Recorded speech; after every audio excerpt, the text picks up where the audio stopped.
What's up, and welcome back to Nowstalgia Pod, giving you your weekly look what's going on in pop culture. My name is Pat Sheehan, joined by my trusty co-host Dave Martin, inventing Anna Swagger. What's going on, man? It is not Wayne Jenkins Day, my guy. Oh, Terrible no. stuff coming out Yeah. of the Emmys. Uh, you know, there's some good things from the Emmys, some not good things from the Emmys. We'll be talking about that, as well as a bunch of releases from artists all over the spectrum today. A few shows that we're excited are back, and one that recently wrapped up, as well as another MCU movie for the year. So if you enjoy what we talk about, or you want to hear more of it right when it drops, hit that subscribe on youtube.com/nostalgiapod, or go to our Twitter at Nostalgia Pod, and you can find our link tree there, which has a link to all the different podcast platforms we are currently on. Follow us on all of them. Dave, getting back to the Emmys real quick, though. Yeah, like you said, in our preview last week, we said HBO never campaigns for David Simon projects. So we weren't getting our hopes up for this, but Bernthal definitely being deserving of an Emmy. I think there were some that I came away, I was like, man, Himesh Patel for Station 11. That's a pleasant surprise. Like, I'll take the wins where I can. But I was really just struck by how strong Hulu's push was in the, I guess, just like limited anthology series category. Like, they got a lot more love than I suspected they would. Yeah, Hulu came in third place overall, 58 nominations. Of course, Netflix and HBO leading the way as they do every year. HBO actually beat Netflix without the help of HBO Max. HBO proper 108 to Netflix's 105. If you include HBO Max, HBO's at 140. Hulu 58, Apple 51, Disney 34, Amazon 30, and then the broadcast networks show up. So kind of business as usual at the front there. But yeah, Hulu, I think it's just where they succeeded. Pam and Tommy being a big winner for them under the banner of heaven, only a few nominations. I definitely would have swapped those if it was up to me. Totally. Yeah. And you mentioned at the top, Inventing Anna getting a lot of love. Julie Garner, double nom, acting nom as a result with Ozark. But it really hurts to see Inventing Anna and Pam and Tommy both get in when We Own the City and Station 11 aren't. Like, it's like if one show I didn't like is in there, gets campaigned really hard, whatever. I'm used to that. But two, how can we have two? There's so much good TV. We got to lose the groupthink, and the groupthink is no more present than in a lot of the big acting categories. I mean, White Lotus getting 8 acting nominations across supporting actor and actress limited series. That's just absurd. I love the White Lotus. It was on my top 10. It's an amazing show. But after Jennifer Coolidge and Murray Bartlett, I was very content to see no one else get nominated because, again, there's so much else to pick from. Spread the love. That level of nomination, like it's kind of ridiculous, honestly, because again, there's so much choice, and I think they just got to do a better job of forcing the voters, the television academy, which of course is so broad, so vast and broad, force them to like make a strict number of nominations, and then they'll maybe spread it around more. But it just feels like these popular shows that get campaigned are gonna rise up, and they just get their whole ensemble gets nominated. Succession, something that's very deserved. Basically, everyone except Alan Ruck nominated. Look at the guest actor category where they also ran it up. It's just there's just a bunch of series this can really tack on there, and it just sucks that like stuff that gets completely ignored as a result. Yeah. To your point about the 8 acting nominations for the White Lotus, there are, I think, 7 total for supporting actress in limited or anthology series or movie. 5 are from White Lotus, 2 are from Dope Sick.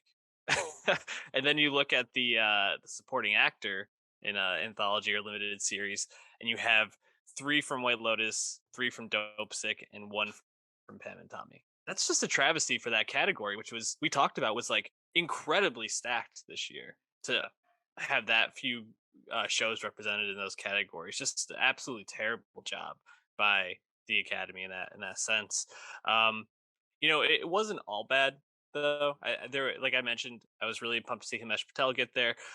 I just even starting right from the top, Um, some of the shows that got recognized in like the best comedy series. We get Mm, What We Do in the Shadows there, Abbott Elementary, a show that we yep. talked about being on the outside that got in there. The locks all got in there, but that's okay. And then in limited series, I think other than the one you mentioned, Inventing Anna and Pam and Tommy, like those three that we mentioned were all really worthy. The Dropout, Dope Sick, and the White Lotus. I think Dope Sick probably odds-on favorite to win there. But um, did anything else stand out? I mean, I'm looking through like Zendaya basically won. Like that, no one's gonna beat her in that category that was nominated. Right. Um, Squid Game got a few nominations, which it's always good to see that representation, especially since we didn't get Pachinko in Right. there. Yeah, so this makes Squid Game the first primetime Emmy nominee for a non-English language series in a lead series category. 14 total nominations for Squid Game. The whole cast, main cast, represented there. Even a guest actor for I forgot her name, the one who was in tandem with Hoyeon in the Marbles episode, who obviously Mm. made a huge impression there. Love the looks for Squid Game here. Got a writing recognition as well. You mentioned Zendaya, now a five-time Emmy nominee. At age 25, she's the youngest woman nominated for producing and the youngest two-time lead acting Emmy nominee ever. The Zendaya hype obviously is well earned. Everyone knows that at this point. Um, yeah, I mean, in terms of like shocks, I mean, the you knew there would be groupthink. It's just more about like the extreme nature of it that can be frustrating, but it doesn't like come out of nowhere, I guess. And like, we wanted John Bernthal, and it's like, Sebastian Stan getting in there instead, just kind of tough. But um, I think the biggest shock of anything is probably Yellowstone getting nothing.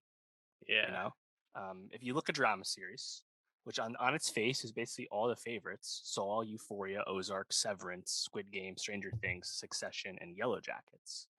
You would have thought Yellowstone could get in there, and it was more of a meritocracy. It would certainly get in there over, like, say, Ozark, which was not a well liked final season. But overall, that's like a pretty chalk drama series slate of nominees. But Yellowstone is the most popular show on TV, and to have it get no recognition, it's also well liked. It's not like it's some terrible show, it's just kind of frustrating to see that because Abbott Elementary is the only main series nominee that's on a broadcast network at all. Um, and Yellowstone would have been representing cable here. Like it just feels a bit like, out of touch to not recognize a popular, very popular show that is also well liked. And that's basically what happened in Yellowstone here. Three seasons, 4 seasons in, and it's just getting overlooked like this. Yeah, and it's very Emmys, right? To kind of make a show like this with as widely acclaimed, kind of pay its dues. And speaking of paying its dues, we finally get the Rhea Seahorn nomination, which is fucking sick, and Yep. very excited to talk about her. And as we do our Better Call Saul season 6 part 2 review a little bit later, but there were a couple other nominations I was excited to see, and some that kind of had me scratching my head. Um, Always good to see Kieran Culkin get recognized, but also getting Matthew McFadden is nice. A lot of Succession love here. I mean, a lot. J. Smith Cameron, you called Yep. that one, got the Braun. nom. Braun, but even that supporting actor category, it's kind of crazy that. Sorry, I was looking at the comedy series. Just wanted to say here, Ted Lasso getting 3. That's terrible. Again, terrible, terrible, Mhm. terrible. But going back to Abbott Elementary, getting some love here, kind of being anointed that like, um, cable television darling, so to speak, for Yeah. the next few years. It seems. Quintana. What's her? Is her last name Smith? I Keita missed. Brunson. Abbott Yes, Elementary. Quinta Yes. Brunson. Yes, Creator and and lead. then Tyler James Williams also Yes. getting That nominated, was which a is great. surprise. That's a great look there. Of course, I feel like burst on the scene way back in the day, but everybody hates Chris. It's really cool to see this kind of second stage of his career recognition in this way on a hit show. That's really cool. And Uh, seemingly taking the Keenan spot too, which yeah, is right. Just Rowan surprising. Yang from SNL on the male Yeah. side. What else stood out to you?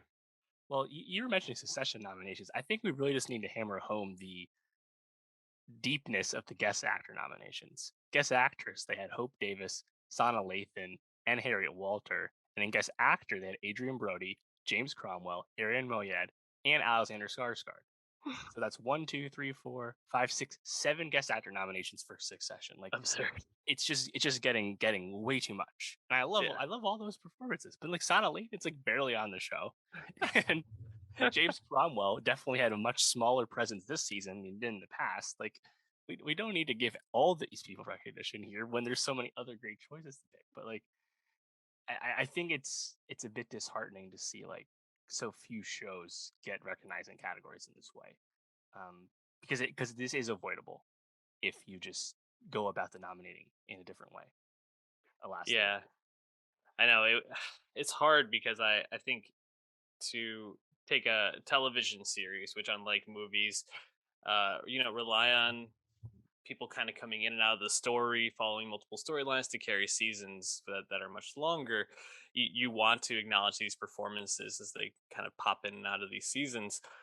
But it almost feels like there needs to be like two actors from a show per category or something like that moving forward, because it's ridiculous that we had five for White Lotus, three for Ted Lasso. When it's just not what you want to see. I didn't even realize this before, but if you look at guest actress and actor for comedy series, this time it's dominated by Hacks, Jane Of Addams, course. Harriet Sampson Harris, Laurie Metcalf, and Caitlin Olsen, all in guest actress. And then on the male side, you have Christopher McDonald, who I feel like was barely in Hacks season 2. Like, it's just a bit disheartening as well. Yeah, I mean, I didn't even like think this was. This wasn't even on my radar, but a few posthumous nominations: Jessica Walter, Hmm. Christopher McDonald. Sorry, no, Norm Macdonald, Jessica Walter, and Chadwick Boseman for his voice work on What If. Didn't see that one coming. Didn't see that coming either, but no, I don't mind the move. Yeah, it's I'm just kind of scrolling through the nominations here, and I think the other thing that stands out is Killing Eve still getting love. Like, Yeah, that was it. Those are the only two nominations. yeah, Sandra Oh and Jodie Comer once again getting nominated for a derided final season of Killing Eve. Again, just kind of like penciled in because I liked them in the past. Kind of lazy voting is what that yeah, feels like. exactly. There's so much choice. Um, Yeah, Julia Garner in Inventing Anna, not even a good performance, but Emmy voters remember liking Julia Garner in the past for Ozark, so we're gonna like her again. Like, it's just bad process in my opinion. When we talked about comedy series, we didn't really think about Curb Your Enthusiasm all that much. Curb got in. Atlanta, which was a polarizing season, Atlanta season 3, did not get a series nomination. Just Donald acting Glover on noms. the acting side. So that was a bit of a surprise. Yeah. Again, I didn't watch Curb this season, and people loved it. That might be the like funniest show on here, I guess, because I was just looking and it's like, again, a lot of these are not really comedies. What We Do in the Shadows is actually probably the funniest show on there, and Right. hopefully wins. But seems Ted like it's a Lasso will tall win though, task. boringly. Yeah. If Abbott won, that'd be pretty nice. That would be cool.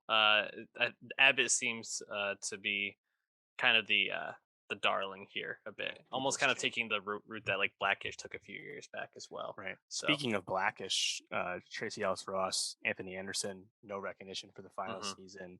They've been in It's there a lot of tough. times before. Also, This Is Us, no Mandy Moore, no Sterling K. Brown for that final season, which apparently was very well liked. We Mhm. mentioned Pachinko, no love at the top. Issa Rae Gaslit, getting nominated. yep, Issa Rae for the final season, but Insecure not in the series categories.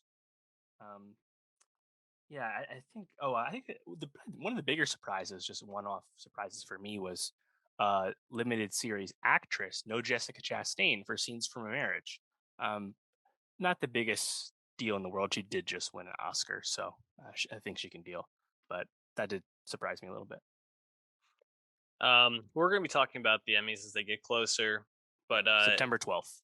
leave us your thoughts on who should have gotten in, which nominations are the most egregious. Give us all your thoughts on that. To music here now, where we got to a bunch of K-pop releases this weekend. However, I did not get to this one, so Dave's gonna be flying solo talking about Aespa.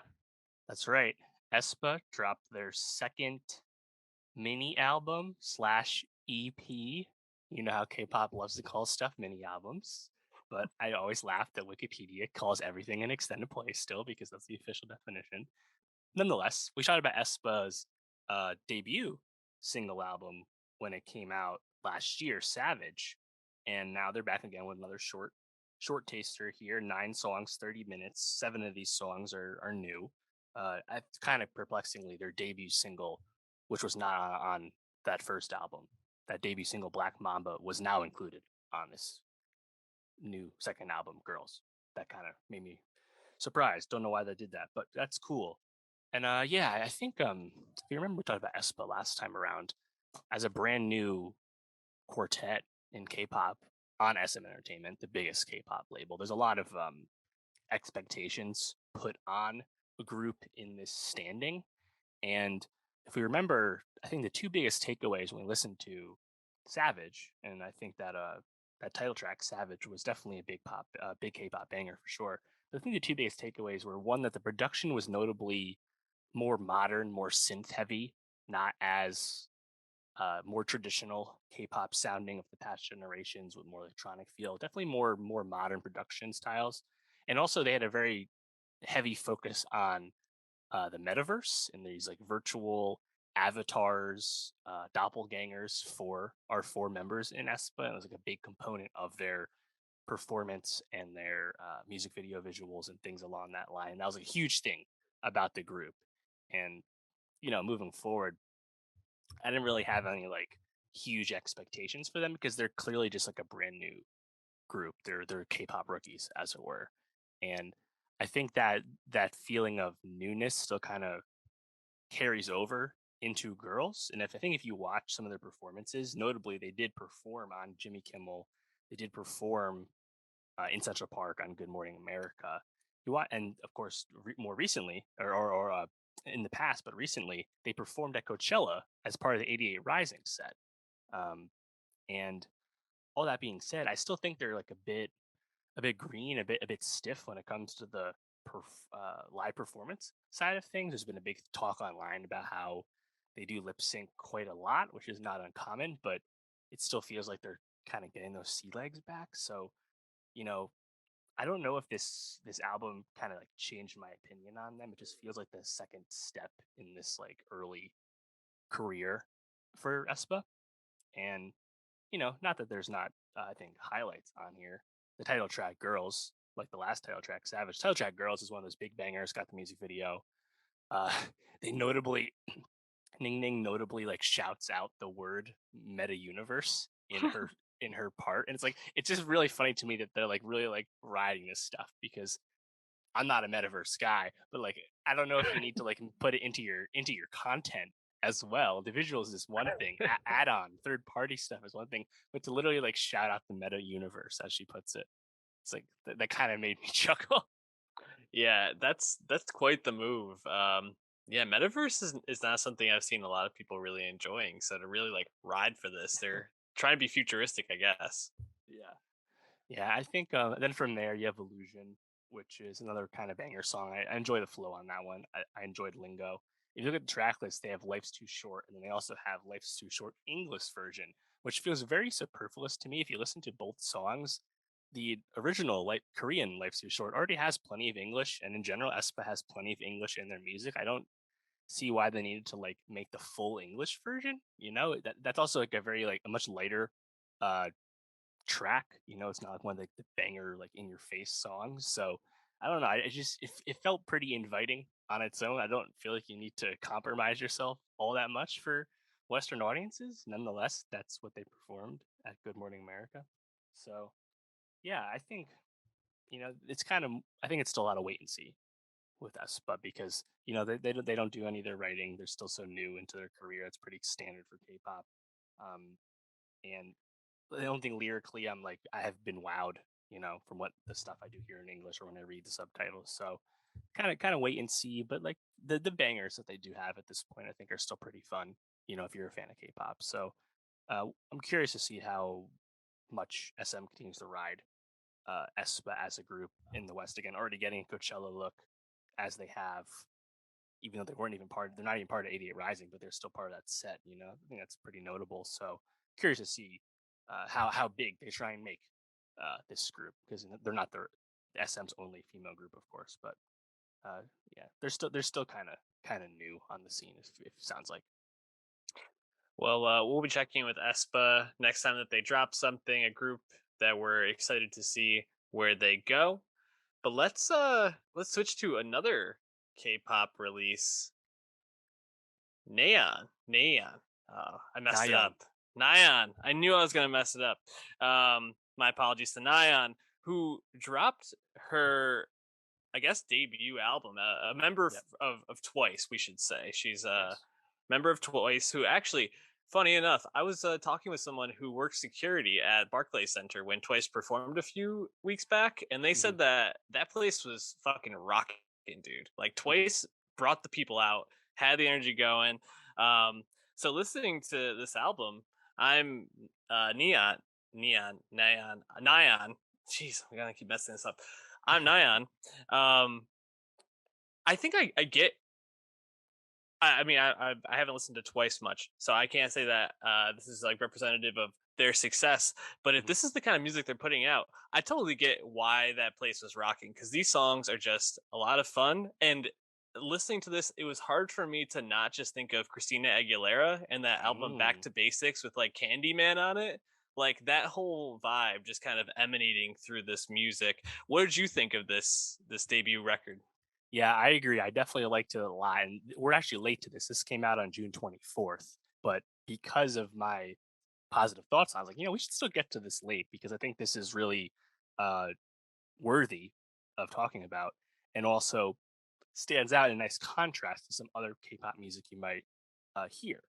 And like you said, I think that the inviting nature of, I think, the lightness of Nayeon's songs here is quite appealing. It definitely has a more summery, bubblegummy, Mhm. boppy feel.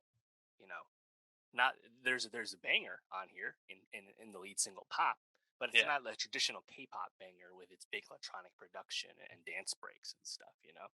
And yeah, Nayeon, she's the oldest member of Twice, but the first solo debut. To this point, no one in Twice had released even a solo song. And as you mentioned, uh, they just sold out a huge North American tour. They are a very big group, and they're actually signed to JYP Entertainment, the fourth, one of the big four K-pop labels. And we actually haven't talked about any JYP groups or artists before, but yeah, I thought this is kind of a nice jumping in point for Twice, which already has a huge discography, of course. But I also, right off the bat, I appreciate the double entendre with the album title. Of course, I'm Nayeon, Hmm. introduction, but also, of course, that's her name, Yeah. Nayeon. That's her last name, so her family name. So I really appreciate that. Really smart, whoever thought of that. But yeah, I think overall, just I enjoyed a lot of these songs, and I found them very inviting overall. Yeah, I mean, for K-pop, which we've reviewed quite a few K-pop albums to this point, and there's a wide spectrum of sound there, obviously, but I think some of the ones that are harder to get into, kind of like you just talked about it with Espa, it's when it is trying to do almost too much, and this felt like she just went for like pretty much pure like American pop in a lot of senses. I mean, the first probably like 5 tracks up to Happy Birthday to You, which I was like lukewarm on that track. I think I really enjoyed, but they all feel very familiar. Like they feel like they could be on the pop charts at any point in the last like 3 or 4 years, and they would totally fit. And these songs are crafted just like really well. And what I was most impressed by is just like her ability to like make these choruses that just stick with you and feel like they just come like out of her mouth in just such a fun way. Candy floss stands out. It's just like so simple, but that give me that, give me that, give me that candy floss. It's just like it's stuck in your head all day after you listen to it. Totally. I really like the tempo on that song too. And Candy Floss, notably co-written by Jade Thirlwall from Little Mix. So a big Mm. Western artist, Western influence. Uh, yeah, it's cool. Nayeon herself actually has 2 co-writing credits on this 7 track album. So that's something too. Her and I think she spoke about this too. Impressed about trying to, you know, forge a solo identity. It's always a challenge when you're stepping out alongside your group that you're still a part of. It's like, and I think again the title itself is trying to introduce you to this individual who most people who are listening to this are already huge fans of as her as part of a bigger enterprise, of course, which is twice. So I think that's probably an ongoing challenge, but her fans probably don't care because they're already on the team, on board as it is. I really enjoyed the second track, No Problem. Yeah. It has like the lightness of track one, the lead single Pop, and all these inviting qualities, these light, summery, boppy feels. And then you have one of her label mates, Felix, of the K-pop boy group Stray Kids, on there. I thought his rap flow was honestly pretty awesome. Yeah, I agree. No Problem was probably my second favorite track on here after Pop.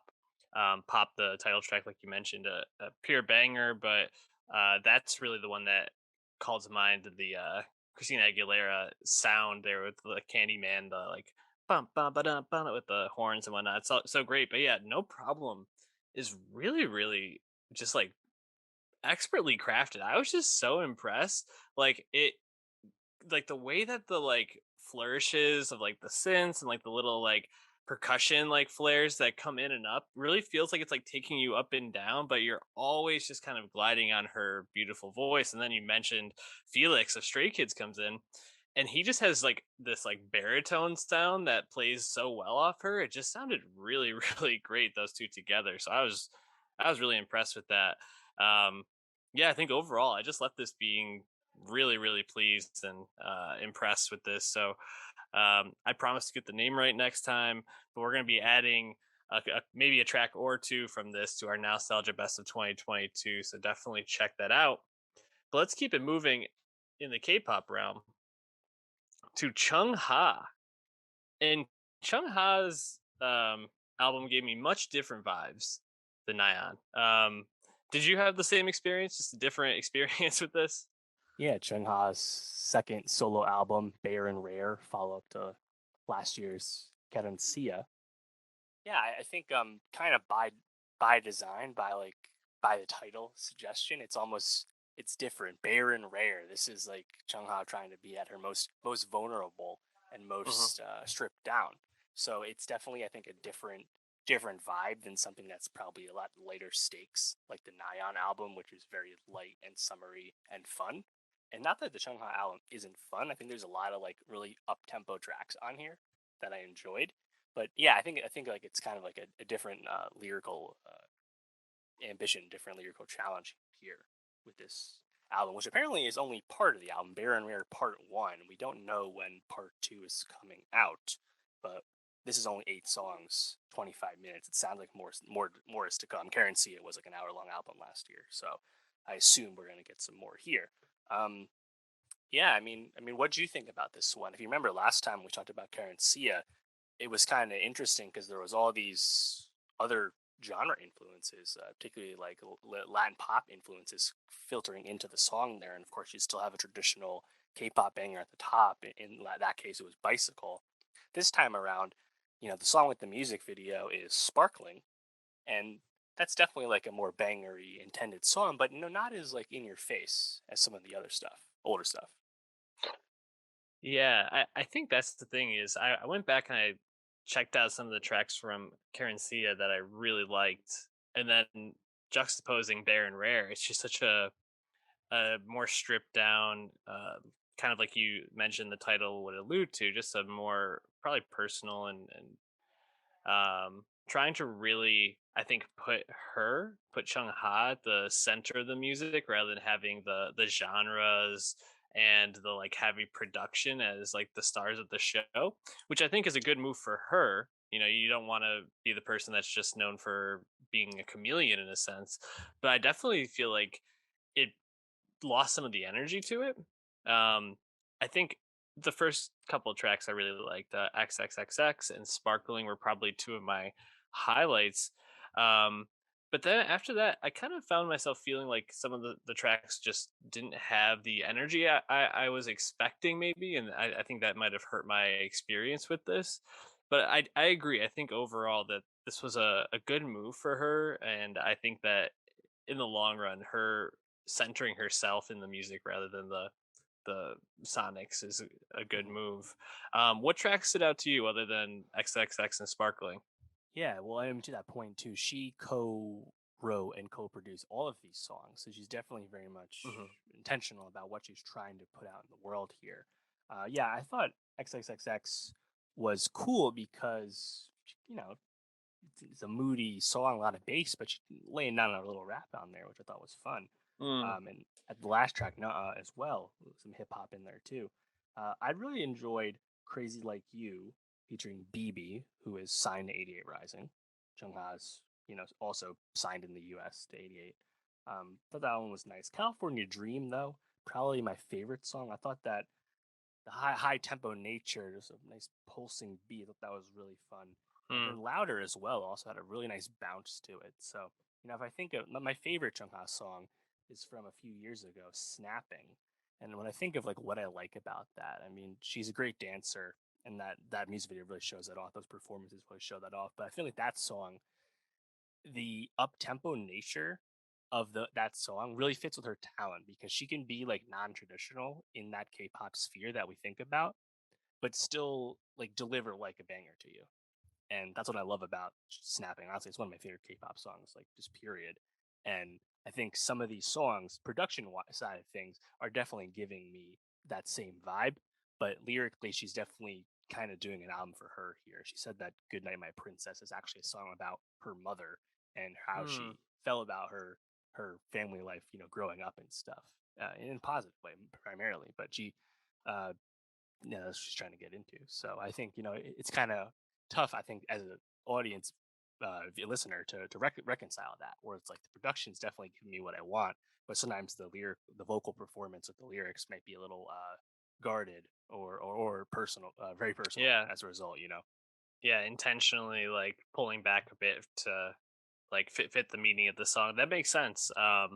You know, when I was listening to some of these tracks, something like "Love Me Out Loud" or "California Dream," I, I was trying to think like who was coming to mind, especially in Mm. terms of like the production, which is with K-pop, is always kind of reminding me of like that like late 2000s, early 2010s pop, and I kind of got like Katy Perry vibes at points. Interesting. Like just kind of like the way she would like rise. She doesn't have the pipes that Katy Perry had, or at least isn't showing them out on this. But like in "Love Me Out Loud," there's like a point when like there's just like snaps in her voice, and I'm like, oh, that kind of reminds me a little bit of like California Dream, Mhm. California Girl. Sorry. Yeah. So that there's definitely some moments here.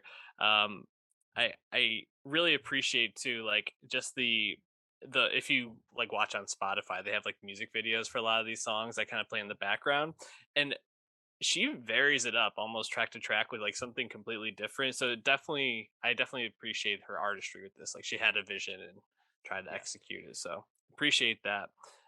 Any last thoughts? Are you ready to move on? All right, let's move forward to Brent Faiyaz. But again, check out our nostalgia best of 2022. Brent Faiyaz, a guy we've been talking about more and more last year. Call Me If You Get Lost and the Melodic Blue, Baby Keem featured Mm. songs Oh with yeah. him on it. And I don't know if I would say I was like super looking forward to this drop, but I was aware of it. And so this is a person who is just like growing in terms of like my own consciousness. And I think in terms of plays, like as someone that doesn't have a ton of output, I mean, he has some big singles at this point, but a couple of like short projects. I think he has one like longer mixtape or Yeah. I don't know. Bunch of EPs and tapes, and this is his second album, first since 2017. But like you're Big saying, stuff. yeah, he's blowing up fast, and he's an independent artist. And he's about to go number one as an independent artist off this second album, Wasteland. And like you said, just big features, big looks have been coming for a while now. I had the lead single, Gravity, with DJ Dahi featuring Tyler Creator. That was my number two song of 2021. I absolutely love that track, and now we have it here in the album. And you mentioned his feature on Baby Keem. His feature on Lost Souls with Baby Keem is freaking spectacular. He Yeah, it steals the whole is. song, honestly. And just kind of thinking about like male R&B, we just talked about this last week with Giveon's debut album, Give or Take. Brent's a very different side of the coin, but this album, Wasteland, really impressed me because he is someone who has like really clear goals with his music. And he was Mm. literally just spelling this out when he was promoting the album. He's saying, I like to keep the listener guessing. Yeah, When the and he song does. starts, I don't want you to know where it's going. And I love that. And I Mhm. think he really delivers. Not everything's a 10 out of 10, but I think overall he really delivers with this. And it's just really cool to see someone have such an organic, genuine, founded rise on merit with his music. And now it's really going to be paid forward because he's just becoming a gigantic star. Yeah, and just for those who may be tangentially aware of him, Lost Souls is blew up on TikTok. Another one of those TikTok trends that really took off. The 16 is cold. Um, but yeah, I agree. I think Wasteland is very interesting. I don't know if I loved it as much as you did necessarily, but I was definitely really impressed with not only his vision on this, but just like the execution. And you talk about that, like keeping you guessing. Um, I mean, this is definitely a pretty thoughtful lyrical album, and he's definitely trying Mm. to paint, I think, a story here about like I mean, one of the tracks literally called "The Price of Fame," but I think just like how fame can corrupt you, it can impact your relationships, it can make you Right. feel just like detached from parts of your life, lead you to some not so great things, but where it ends up by the end, really, I was felt like it was unexpected and really like hit home. Like I usually don't like skits, but I think like the Yeah. last two tracks, skit, wake up call, and angel, really just like kind of hammered home what he was going for the album. I was just like, man, this felt unexpected, like he was going for, but really rewarding as you listen through. So talk to me about like the tracks or the moments on this Mm. album that really stood out to you. Yeah, well, I think, like you said, these skits are very effective in shepherding you through his lyrical goals with this album, and the songs fit that as well. I think the subject matter is not unexpected for any fans of Brent, but in terms of relationships and toxicity within a relationship and just general struggles with that, it's all in line with what people expect from his music, but the storytelling I think is very paramount. However, the other side of the coin, you can still take away an individual track from Wasteland and enjoy it just for what it is and separate it from that general story. Like he's giving you both sides of it. It's a whole narrative within an album, and then it's a bunch of fun songs to just revisit. In terms of the unexpectedness, I think it was maybe the second or one of the first singles he dropped like recently.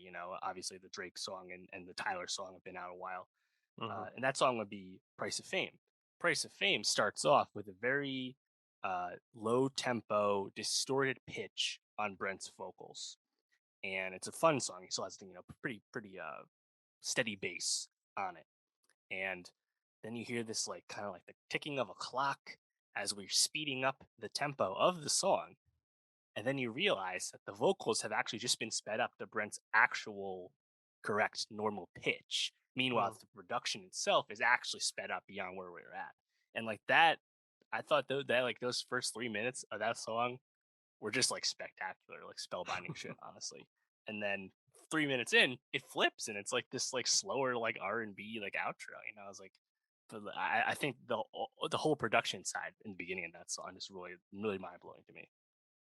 Yeah, I agree. I really love that like early production and just how like as the track it starts speeding up, everything just kind of becomes clear until there's like this break from it, like you mentioned, into this like really beautifully sung last like 3 minutes. Um, yeah, what other tracks stood out Mhm. to you though? I mean, Yeah. I gotta say, at least like lyrically, I think the like stickiest thing to me was probably Jackie Brown. Maybe it's like my relation to the movie, but I think just like that just felt like a song that stood out as like a banger to me on this. Like it's really like stripped back and kind of like spaced out in terms of production, but Mhm. it allows him and that like Jackie Brown reference to just kind of like come to mind. You know exactly what he's going for there too. My old bitch fine like Jackie Brown. And then later on, it's like a classic Brent line: "Leave me here, I'll fuck myself." Yeah. Yep. Yeah, I like Jackie Brown a lot. I like Ghetto Gatsby a lot. Flying the Whip like I'm Gatsby. Um, then another one I thought was like a classic, like trademark Brent lyric. It's new face, still not Lauren London, but you're still a dime if you ask me. And then later on, he has Alicia Keys rapping. Brent made a reference track for Alicia Keys and was saying how he intentionally wanted a non-female rapper to do the rapping for him on this song. Again, something you don't expect to hear. Gotta love it. Um, yeah, I kind of like rediscovered the Wasting Time, the song with Drake on this. I actually think it's like a really kind of like a classic Drake feature, like a classic Drake verse. I really like the subject matter. I think his lyrics really fit what Brent's going for on this. And of course, you have a great quotable of, calculating moves like Beth Harmon, the Queen's Gambit reference. Yeah, I agree. I was actually just kind of like it felt like a throwback Drake verse for sure. I really enjoyed that.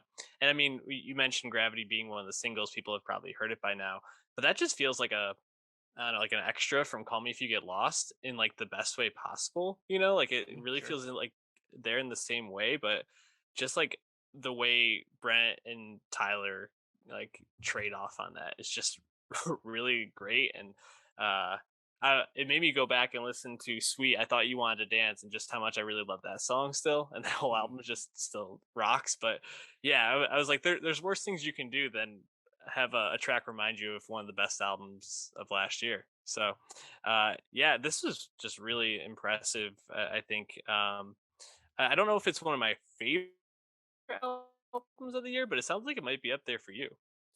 Yeah, well, it's definitely one of my favorite R&B albums in a long ass time, to be honest. Just because I think there's to make an R&B album this interesting, this giving you this much unexpected material and switch ups and changes, and also delivering bangers as well. It's giving you everything. Like I think that's just really commendable.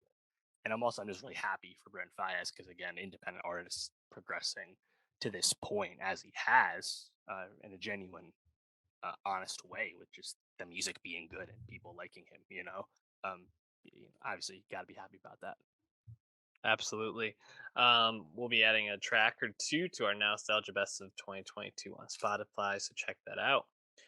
Let's talk about our guy Damini though. Love Damini, Burner Boy's most recent album. Just Sixth, dropped this weekend.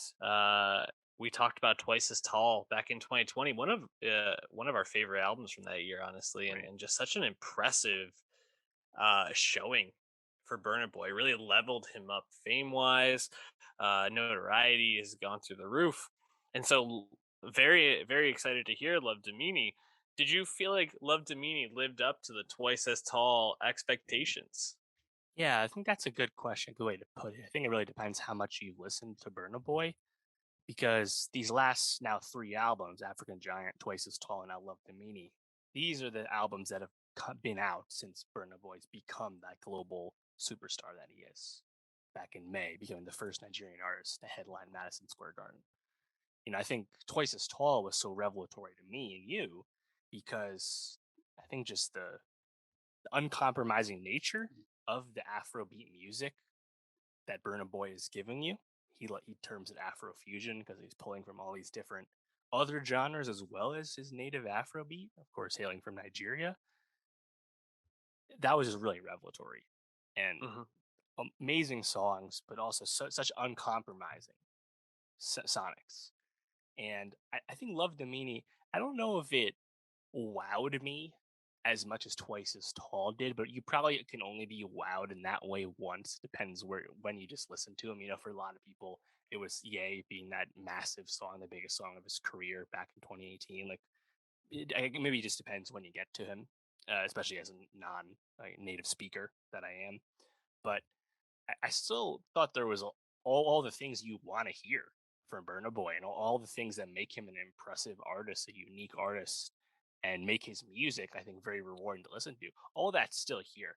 So even if it's just kind of like more Burna Boy excellence, there's nothing wrong with that. Yeah. So I went back and I listened to a lot of the tracks from Twice as Tall, right? Because after I listened to Love Damini, I was like, why did that hit the same for me? What was it that I felt like it was missing? And you might be right. It might be just that the first time you listen to Burna Boy, you're just like, damn, this guy is incredible. And I still think Love Domini is a really strong album.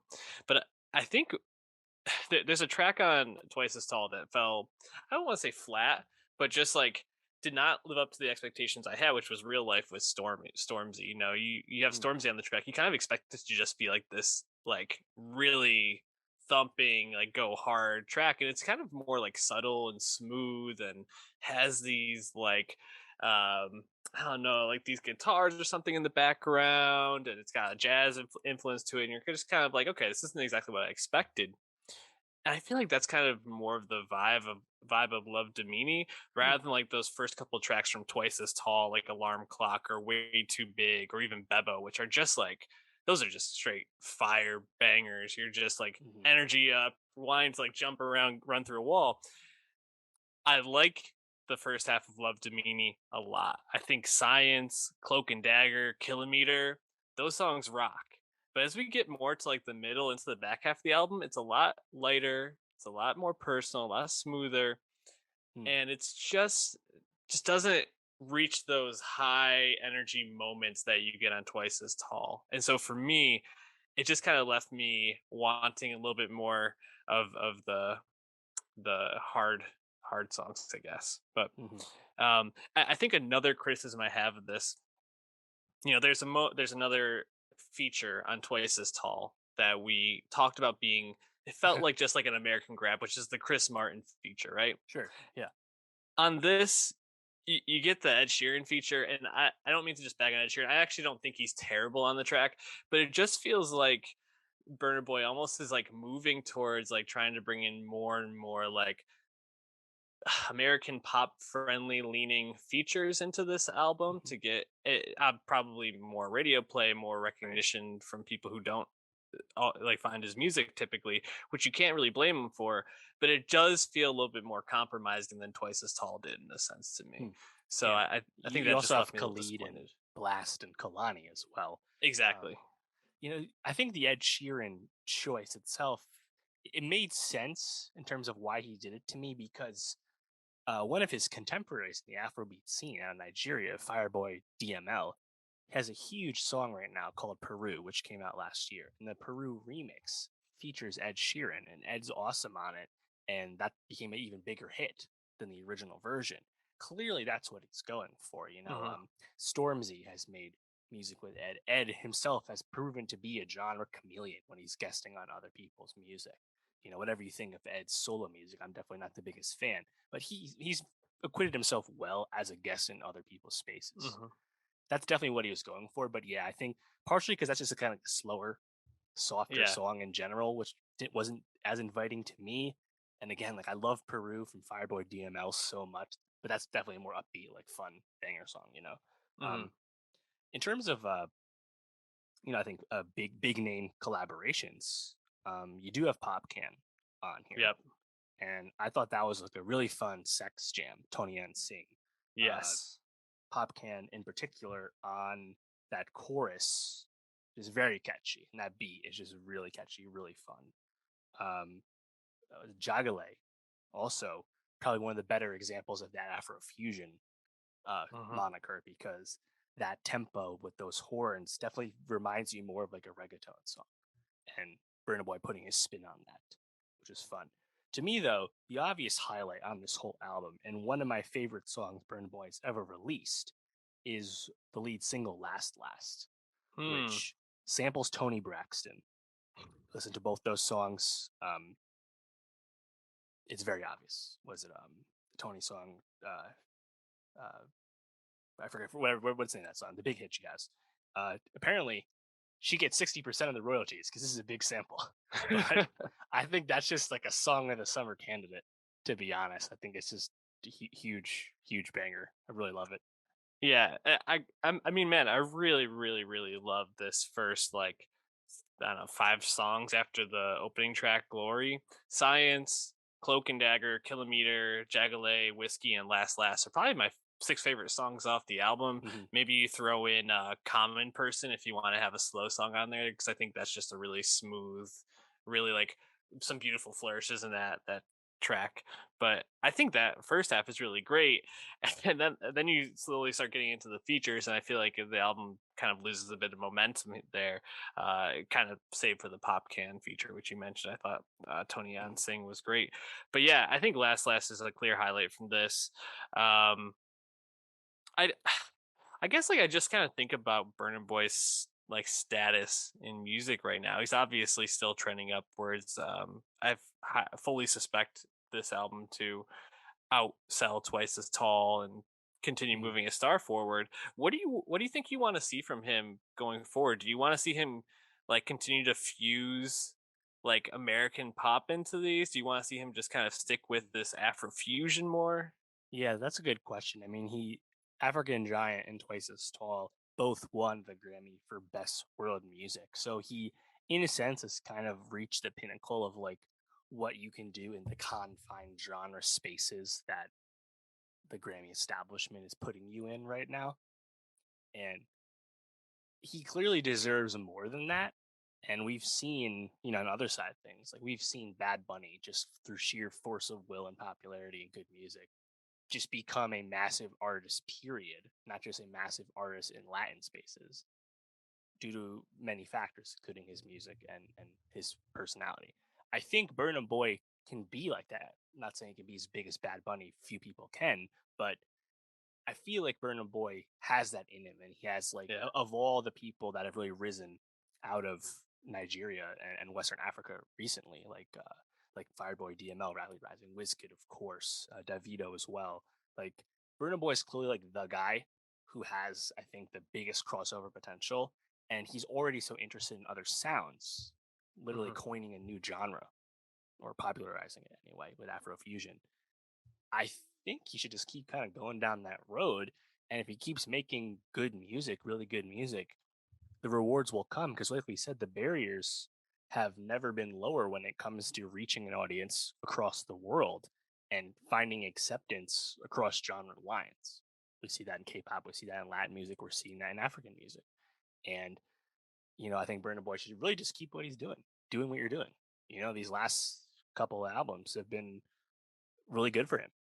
And yeah, I see no reason to continue to compromise yourself. I think bringing in guests from the West, I don't necessarily think it's a bad thing, especially if those songs are still Burna Boy songs. Bring people onto your thing. Don't try and make someone else's thing. I completely agree. The Grammy win was why I was kind of thinking like, what's his next move, and especially like you mentioned, trying to kind of get that Ed Sheeran like hype on a song. It just like perked up my antenna for this because I really love when he just finds a way to mesh these sounds together in such a smooth way that other Mm. people can't do. And I agree. I think Bad Bunny is kind of like, yeah, I think he'll probably be like Bad Bunny light. I don't know if he'll get to like that status, but like that's a really, really great lane to be in. Exactly who I was thinking of. I wouldn't mind if he maybe worked with some very specific like collaborations moving Mm. forward. Like, actually someone like Drake came to mind. Drake, is highly criticized for being a chameleon in terms of the sounds that he works with and what he goes for, but Drake likes to experiment with things. I Mhm. mean, we just Ask Wizkid about this. exactly. So I wouldn't mind if maybe he had a few collaborations with where Drake hopped on if he really wants that like to push his star forward, but also have someone that's willing to like play in his sandbox a bit, something like that. So Right. I mean, you've kind of seen the blueprint for this with the British rapper Dave's song yeah. "Location," which Burna Boy's featured on. Um, I also really loved the choice to have Jay Huss featured on this album with Cloak and Hmm. Dagger because Jay Huss is obviously a British rapper, but Jay Huss himself was always lauded for bringing in Afrobeat into UK hip hop and kind of being a pioneer in that sense. So it makes all the sense in the world for Jay Huss and Burna Boy to make music together. And I love to see them do more of that, honestly, because I feel like there's even higher highs that they could reach together. Um, J Hus yeah, has I mean, such a cool voice too. that like gravelly, like I don't even know, smoky voice just comes across so clear. We're due for a new J House album for sure. Big Conspiracy was a few years back at this point. Also, Fireboy DML definitely has an album coming out on the horizon from what he said. So I'm looking forward to hearing that this year. And we can compare that with this Burna Boy record because he's someone who's very much following in the footsteps of Burna Boy, but also rising fast. So it'll be fun to kind of compare and contrast. Absolutely. We've already put some of these songs onto our nostalgia best of 2022 by the time you're listening to this, so definitely check that out. We're done with music for today. Let's move on to the TV sphere. We're Better Call Saul, season 6, part 2. Dave, I just want to say the symmetry in our pictures. If you're watching on YouTube, you have Lalo, I have Jimmy and Kim. Just really fantastic symmetry there. But yeah, season 6, episode part 2. Uh, the end is coming, and I thought the beginning of the second half of the season was just electric, dude. I mean, like, this was one of those episodes of television where the hour is up and you're like, wait, the episode's over? Like, that couldn't have been an hour. It just is so propulsive, Yep. and really just Gilligan, like, at his very best. Just super, super love this episode. I'm assuming you had the same experience with this. Totally, yeah. We're talking about episode 8 of season 6, Point and Shoot, which is a direct follow up, picks up immediately after Mhm. the end of episode 7, Plan and Execution, which served as our mid season finale. And man, I think it's just so effective. And when you compare it with the episode that follows, these two episodes have just been so effective and also very surprising for what has happened with the plot. We now have 5 episodes to go for the end of Better Call Saul, and we wrapped up several lingering plot threads and characters in these 2 hours now, meaning there's 5 episodes left to accomplish the most important things to the show, which is the Jimmy Kim relationship and the future black and white Gene Omaha, Nebraska scenes. So, which is really exciting because I think they just delivered. They just delivered with these, you know. And Yeah. you wouldn't have thought that Lalo being gone with 5 episodes to go and Nacho being gone like 3 episodes into the season, you wouldn't have thought that would have been as effective as it is and has been. But that's where we're at, and it's just really exciting. Incredibly exciting. And also, I think now that we get Lalo out of the way so early, which I want to talk a little bit about Tony Dalton and where he kind of ends up in the Breaking Bad Saul universe here. But now we have Lalo out of the way. I think we're going to get a lot more of that black and white post like Breaking Bad stuff than I originally expected us to. I thought maybe we would get like an episode or two of that. I think we might get that sprinkled in a lot more moving forward. I think obviously there's going to have to be something that happens between uh Saul and Kim, Jimmy and Kim in the next episode or two, because if anything, I think their relationship at the end of this episode, they seem closer than they have in a long time, but obviously we haven't seen the fallout of this. And Kim obviously going to be incredibly shaken. I assume Jimmy to be as well from this. I want to hear your thoughts on what you expect for them, but let's just talk about this episode first. I mean, I was just so impressed with how this had me on the edge of my seat the whole time. Lalo had this plan, which I did not know this is where the plan was going. I didn't Same. know he I was didn't pick up on basically it that me neither. quickly. Yeah, basically using Kim as bait to draw Mike out to Saul's apartment to leave Gus pretty much exposed, knowing Gus Lab. was going to go to the lab to protect it in a way. Just like so brilliant, and I think highlights Lalo as just such a amazing villain for this show. The tone that Dalton was able to set by being so intimidating in his time as Lalo, but also like incredibly charming and charismatic. I think back to those scenes where he was like over in Europe and kind of charming the pants off the widow, and I was just like, man, this this is such a singular performance from Dalton. What were like your favorite moments from this? Because I just have so many that come to mind. Yeah, like you said, it does such a good job of maintaining tension despite the fact that like you're pretty sure that Lalo's dead at some point because he can't be on Breaking Bad, and you know Gus is gonna live, and you know Jimmy's gonna live. So it's like just and Mike as well. So it's like despite all that, the show and the writing is just so expert in that it can ratchet up and maintain this tension and just kind of keep you on the edge of your seat. Yeah, I think the whole time where like Kim's going to do the job she's been set out to do, there's like a sense of dread that's like passed on from Kim to the viewer. And when they're at that when she's at that stoplight and she sees Oh the two yeah. police officers on her left, and like she wants to both ask them for help to save her, but also hopes they don't catch her in the act. It's like really great.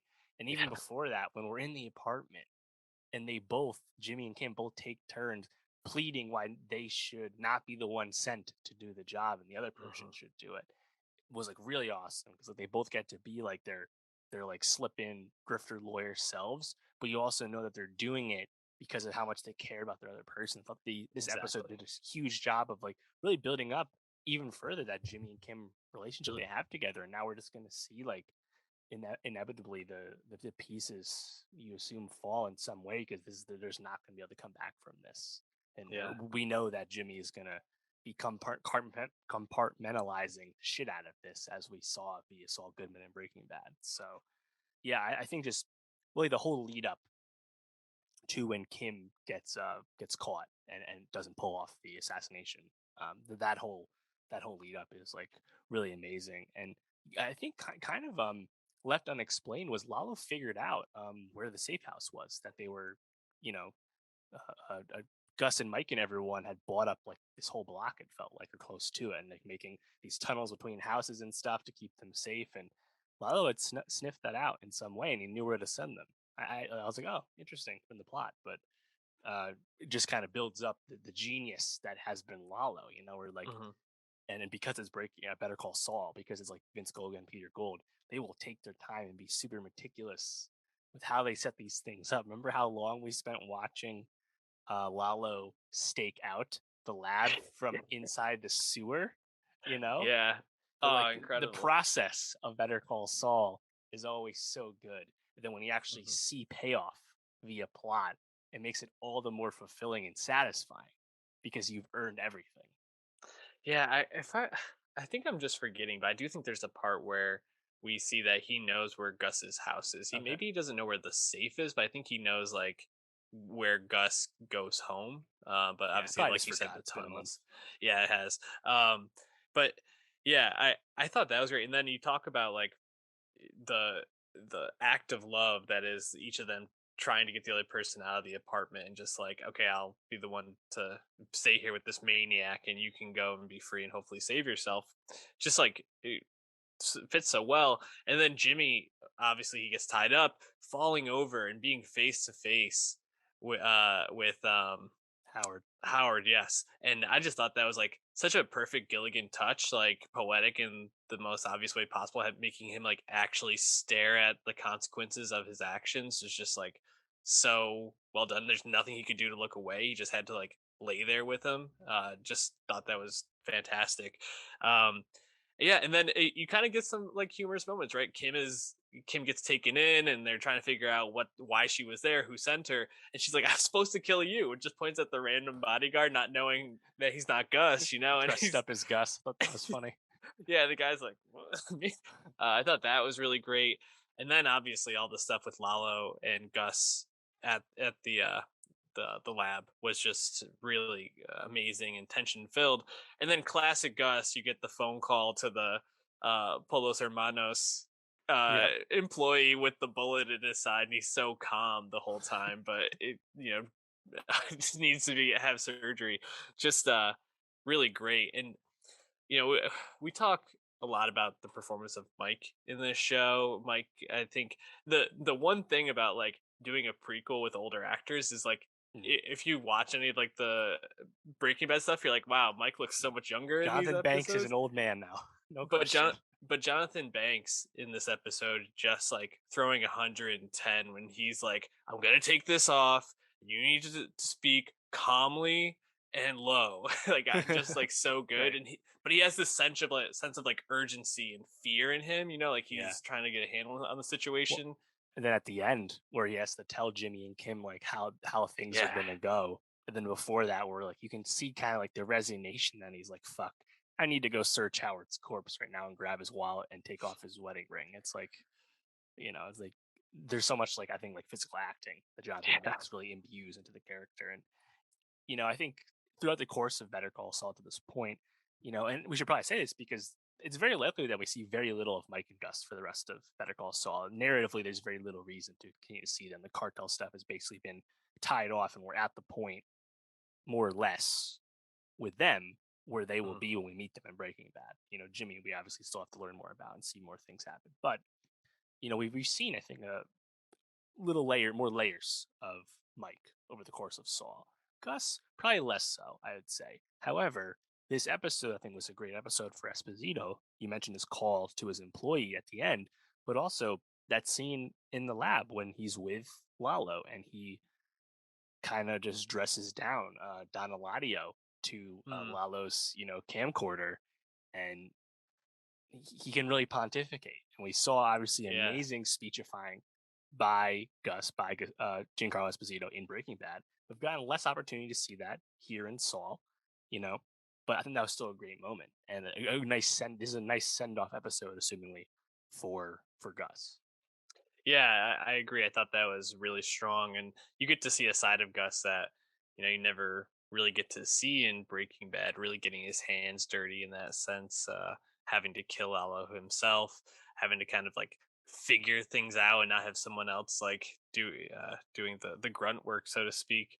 Um, Yeah, did you like the death for Lalo? Because I mean, he gets shot in the dark, and then the lights come back on, and he's dead. And in a sense, it feels right, but in another sense, like Tony Dalton just was so amazing as this character. It almost feels hard to not to see him die in the dark in a way. Yeah, I did enjoy how at the end he's like coughing up blood and drowning, and Hmm. he's like smiling, he's like laughing basically about the way he went out and who killed him and stuff, and like that all felt very on brand. Right. Honestly, though, watching it because it was so dark, I actually thought Gus missed because he pulled the trigger until it was empty and like definitely had a face of fear, and I Yeah. was like, oh fuck, Gus fired his last bullet, and now he has no way out. And like what's gonna happen? Mike's gonna come in as the cavalry and save him at the end. That's kind of where I thought was going. I Me actually too. didn't think that he pulled off the shots and killed Lalo the way he did. But 100% agree. That's what I thought happened. But um, yeah. So let's talk about Lalo real quick in like the overarching scheme of Breaking Bad. Where does he rank in terms of villains for you? ooh, that's a good question. I think the number one has to be Gus Fring from Yeah. Breaking Bad, and Hmm. then number two, you know, it's probably it's either Lalo or I guess Todd Jesse Plemons. Man, that's a good one. Todd He's is. we're beyond Tuco. We're beyond Mhm. the early villains, and we're beyond the neo-Nazi guys at the end for sure. Yeah, So I think it's Lalo versus Todd, I think right? so too. I think Lalo's clear number two to me, Yeah, and might even be pushing Gus because Gus, as much as he was like just like so menacing and such a force, like Lalo was so physical and just did things in so many different ways as a villain in the show. I mean, right. people literally thought he was dead, and he had a because he had a body double that he had been like planning for years and grooming for years with his Yeah, own teeth. It's like such a crazy thing, but like such a cool part of a villain. Just sure. really impressive. I mean, in a sense, Mike is a villain in Breaking Bad, True.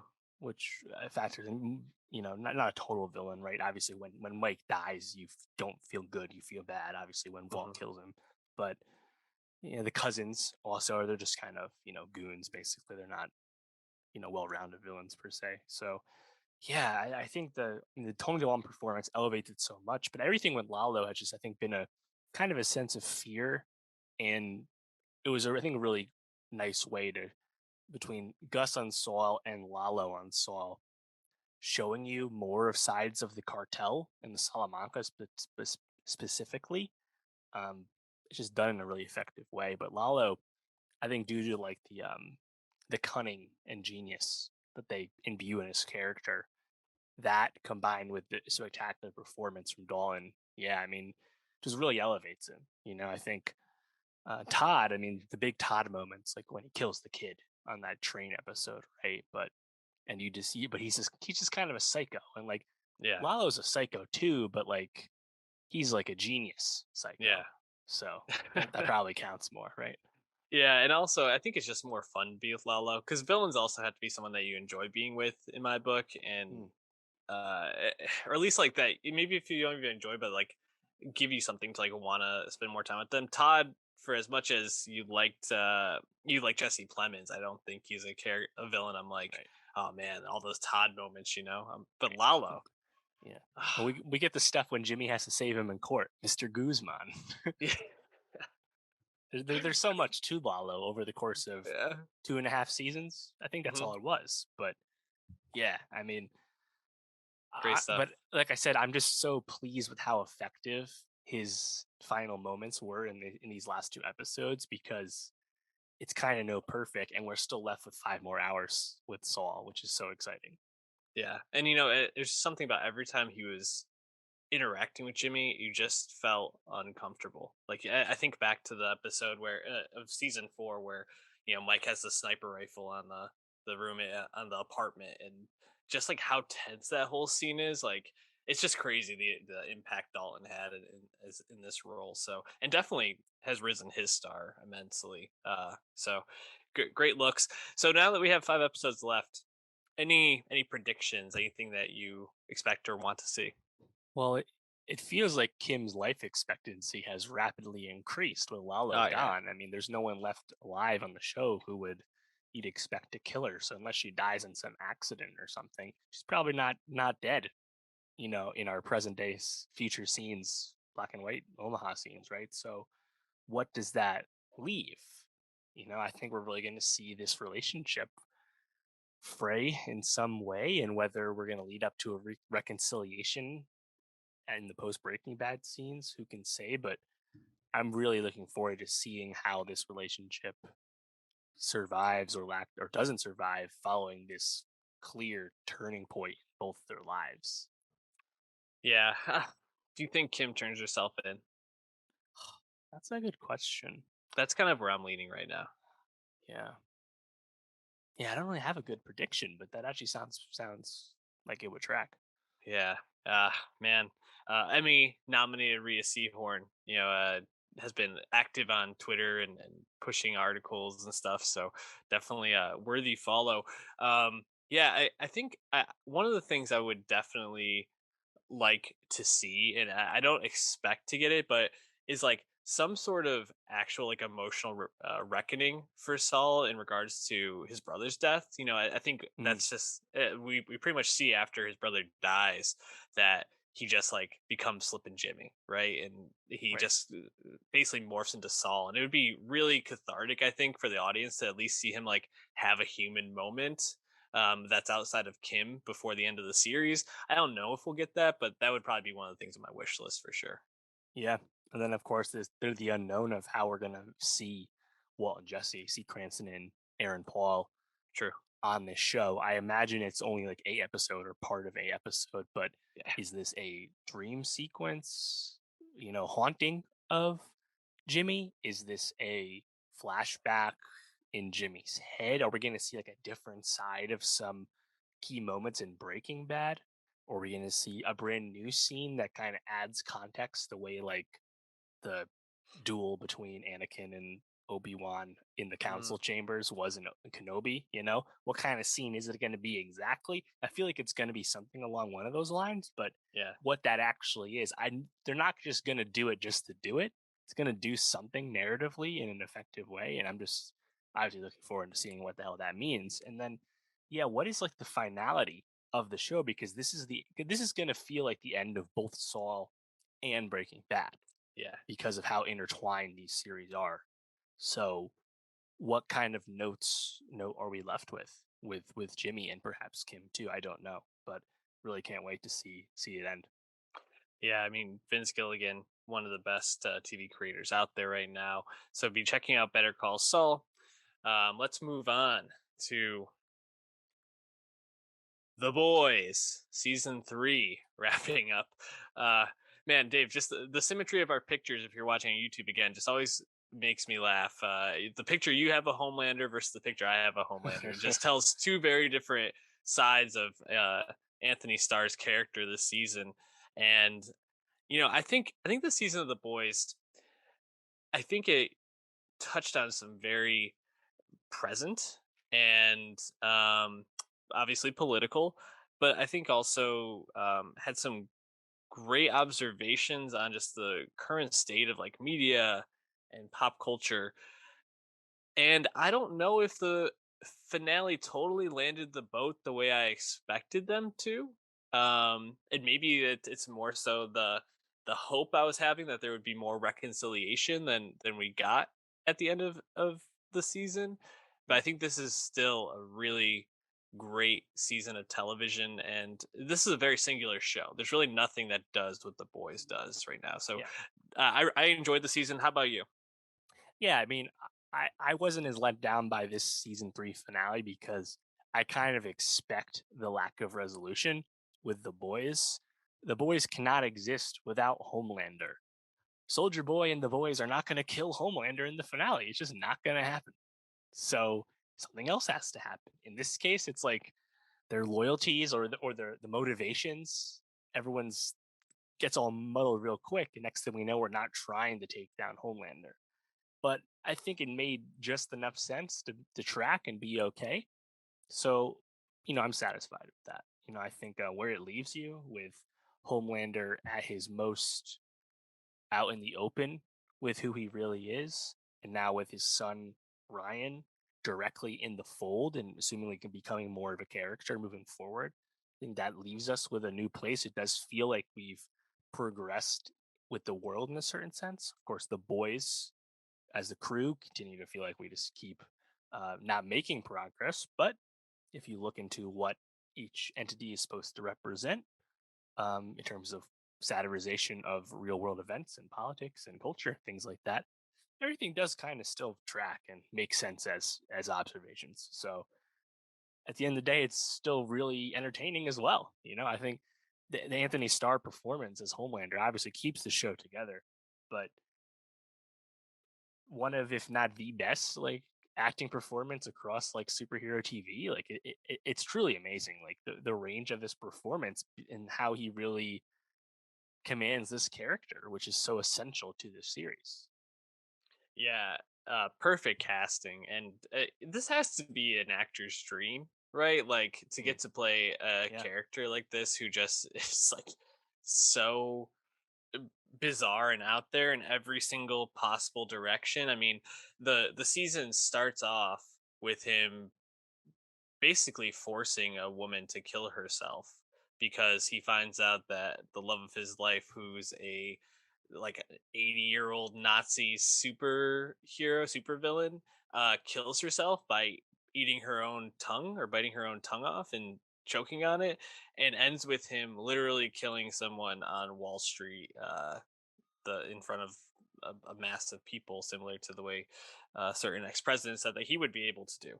And it's like just everything in between, him looking back at his childhood and not having a parent to be there for him and how that has impacted him, but then you actually see the way that that plays out and the way he responds to Ryan, which I thought was one of the strongest scenes in the final episodes, was the way that he finds Ryan at the safe house and then gives him the affection that Butcher was not able to give him, and kind of Mm, setting up how the nurturing of this next generation, or how you choose to treat them, heavily influences the way that they build their ideas and the ways that they see the world and who they want to follow, whether that's right or wrong. I thought that was really effective.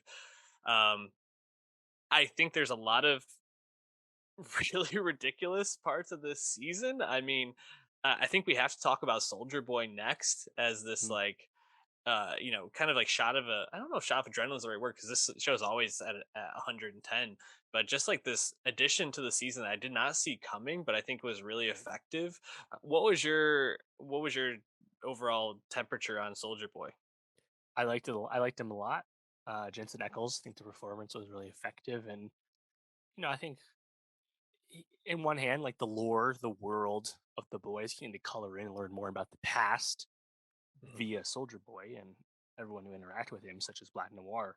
But I think it was kind of cool from a commentary standpoint to see like the way Homelander would talk and Vought would talk about the threat of Soldier Boy was kind of like COVID basically, because obviously Mm, Homelander has become the avatar for Trump in yeah. this scenario, and how Homelander would be like, just go outside, do your thing, nothing to fear, nothing to worry about, keep doing what you want to do, and go to the movies and restaurants. And it's like it Yeah. Eric Kripke has made very clear. He's like, I know the boys is not subtle, Mhm. but I'm just expressing this point of view.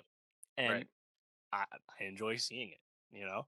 And I think with Soldier Boy, there was a lot of narrative propulsion with this character, I think in an effective way. Because again, if this show is going to progress, and we know at the end, Homelander's not going to die. So we need something to invest in. I feel like you invest in like Soldier Boy as like this weapon that can take Right. out Homelander, but also he is a horrific entity in his own right, a product of a different age, and not an ally you want to have. And how the boys really wrestled with all that towards the end of the season, I thought was well done. I think in a sense we picked up the show nicely from Stormfront being the key figure of season two and killing herself in the beginning of this season, and then we're replacing the Stormfront energy with Soldier Boy here. So I enjoyed enjoyed him, and I thought he was effective in how he fit into the kind of ebbs and flows of this season. Yeah, I agree. I think Soldier Boy and Jensen Ackles playing him were really great additions.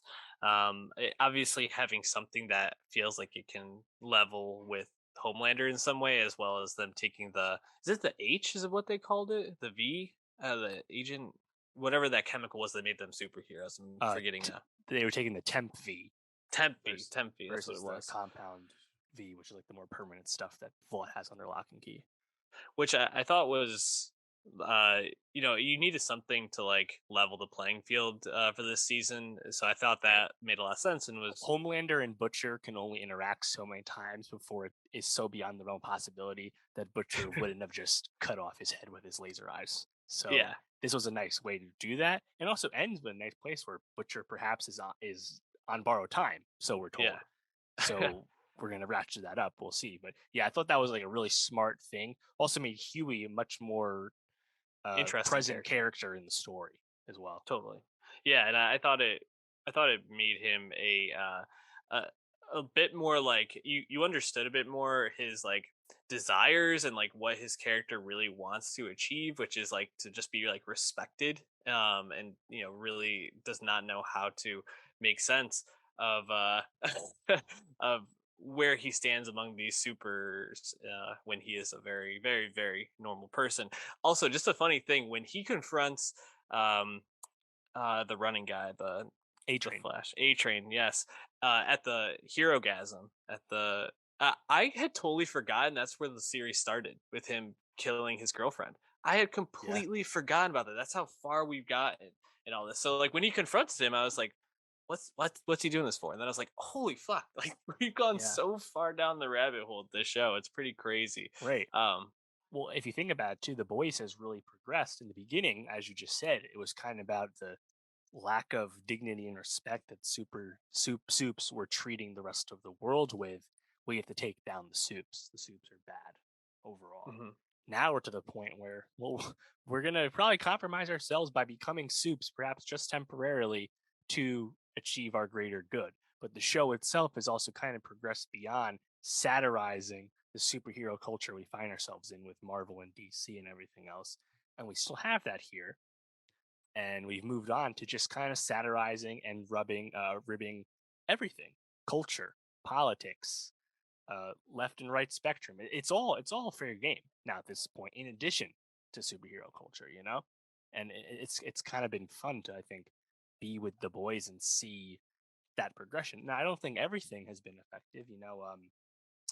Victoria Newman, the who's now seemingly the vice president nominee. Mm. Campaigning nominee at the end of the season. She was introduced as like the progressive figure in politics, kind of an AOC stand, and notably Claudia Doman looks a lot like AOC as well. But Yeah. like her character has progressed in a completely different direction. It just doesn't feel like that kind of analog. And I thought that was kind of weird. It's like she's just not like an effective like representation of what she was introduced as. Whereas it's been hilarious to see like some right wing fans of the series, The Boys, all of a sudden be like, wait a minute, The Boys is political and Homelander is Trump and they're lampooning this. I don't like this. What the fuck? Yeah. Like that was obvious. That was always the case. You're just a moron if you didn't know that before. But like Which I they think clearly says a lot. changed what Victoria Newman was about, the way she Yeah. was introduced anyway. Yeah, I completely agree. I don't know if her like burn really feels that effective. And obviously, you have Giancarlo Esposito talking about him for the second segment in a row, who gets sidelined pretty quick in this season. I mean, she turns on him. He gets sent to jail for, I forgot what it was that they said that he potentially did, but instead of Just like going after corruption Homelander, yeah, for Vaught over the years, yeah, general laundry stuff. list, we assume. Um, and so it's like I just didn't know if that like storyline was like the most interesting part of the season to me. The A Train stuff is interesting, right? Because I Right. think it's like, Blue Hawk. yeah, there's this like aspect of the show which I think is trying to like touch on white supremacy and um the responsibilities of the black community, or why certain responsibilities are put in the black community. And I think um Laz Alonso Right. has to MM. carry a lot of that weight. And A Train kind of does like the fake Yeah. Performative. activism, yeah, performative activism throughout this season, and ultimately can't really change his stripes and just wants to hold on to this life of fame, and almost like uses that activism as a way to like get that fame back or that notoriety back in some Right. sense. And I just think like some of that stuff just didn't feel fully baked, or like it just didn't like Yeah. totally It's kind land. of dropped ultimately. Yeah, and like it kind of sucked because like it really like put Laz Alonso apart from Butcher for a lot of the season. He kind of teams up with Starlight, but like I felt like what made me interested in Laz and Frenchie and all them was when they were together with Butcher. You don't really get that team up until the end. Yeah. And so for a lot of the season, I'm kind of like, okay, Frenchie's got this thing going on, Laz has this thing going on, Starlight's over here, and none of them are interacting together. And I kind of lost like interest in a lot of what was going on. I just wanted to be with Butcher and Huey as they were going Yeah. after Homelander for a lot of it. So I didn't know if that totally worked. Yeah. And I I gotta, thought oh, go ahead. at least with Mother's Milk with MM, at least like the direct connection to Soldier Boy, I think brought his character more into the fold. And I think in an interesting way. But the A Train stuff, I think it's a bit up and down. Like I like seeing Blue Hawk as this like clear analog for just like Blue Lives Matter, Idiots. racial policing, and Yep. and all those things, and like that part's good. But also like we kind of just get introduced. We don't really see anything new with A Train's relationship to his community. Like his brother is judging his shit out of him and espousing to him directly who he is for the audience. But that was not anything we didn't already know. And like you said, by the end of the season, A Train, who's just kind of become a lackey of Homelander because he doesn't really know what else to do with his life, it's a bit inert, you know. Next to him, you have the Deep again. We're ending with him Oh, as just another lackey of Homelander. I think the Deep, even if he's like pretty much inconsequential apart from some like key narrative beats, like I think just the performance of like the Deep being viewed as a joke, both by us as viewers, but also in universe, mhm. uh, makes him an amusing presence to be around. Um, Yeah, for sure. and then Maeve was the one who had like the most like finality to her season, despite not being in this season all that much. I thought that was kind of a nice choice, though, to basically write her out of the series the way Mhm. they did, even if they didn't technically kill her. I thought they were going to kill her off, but either way, she's basically off the grid without any Stranger powers anymore. Things. Yeah. So, I mean, Soldier Boy as well. He's actually just back on ice and under CIA control now. He's not actually dead. Yeah. Only one character had more finality than them, and that's Black Noir, who Yeah, actually I actually really thought the way that they handled Butcher's like backstory and Black Noir's backstory was actually really well done. The way that they kind of like brought you into the loop on their trauma and how that's informed their behaviors and who they are. And like at first I thought the cartoons were kind of like this like kitschy kind of a lame way to do it, but like I think it actually ended up making a lot of sense and was like an interesting flourish to the show. yeah. Well, just making Noir it's finally Is- telling something about Noir beyond the Right. fact that he used to work with Soldier Boy. And what that was that he's actually just been like this tortured soul for some time, and just kind of like super fucked up by this. And I actually felt like really bad at the end when Homelander killed him, even Mhm. though he hasn't exactly been much of a character, and he's usually been a bad guy or mainly a bad guy due to just doing what a Homelander wants him to do. But like when he died at the end, I was like, oh man, this guy just been kind of fucked up for so long, and just and this He like did a lot seeing of fucked up shit friends. still. Yeah, I know, but Yeah. But they the fact definitely that do they a good actually job. imbued some pathos into Black Noir, I think is Mhm. pretty impressive. Because obviously they Yeah. juggle a lot with the Homelander character, but to actually give you like something to chew on with the Black Noir character while killing him off, I thought was pretty impressive. Totally agree. Yeah, I think overall the boys kind of it just added I think a lot to what it already is as a show, but I don't know if this necessarily like elevated it. It's just so in its own realm and ultra gory, ultra sexual, lewd. But it- I think it I think it goes to places that not all I think it goes to places that not any show on TV really is willing to go fully. So I do appreciate that. Do you have any final thoughts on this season? No, I'm more to what you just said. I think The Boys is like super effective at what it's going for, and like was really humming this season. It's just a real blast to be with, and the fact that the show can be on the nose and obvious with its commentary at times, I think is totally fine, honestly, because I think everything about the show really works like that. Obviously, there's stuff that doesn't work. I thought Kimiko largely wasted this season, really Yeah. didn't have anything to do. Not everything's perfect, but like what the boys is going for, it's really effective at. And I'm honestly really looking forward to the spin-off series, which we know we're going to get next year. We're going to get this spin-off before The Boys season 4. The Boys presents Varsity, the college Vought training soups spin-off series. Mhm. Vought Soups College, where they fucking kill each other, sounds amazing. Can't wait. I have no doubt it'll be good. Let's talk about another superhero though. Thor, Love and Thunder. Um, Came out this weekend. Another MCU movie out in theaters, The and 29th MCU movie, baby. crazy. Rolling. It's insane. Um, Man, did you ever think that the um the fallout of Thor: The Dark World and the Patty Jenkins directing departure was going to have such an effect on a movie this far down the line? Because like when I left this movie, I just was like, that was a lot.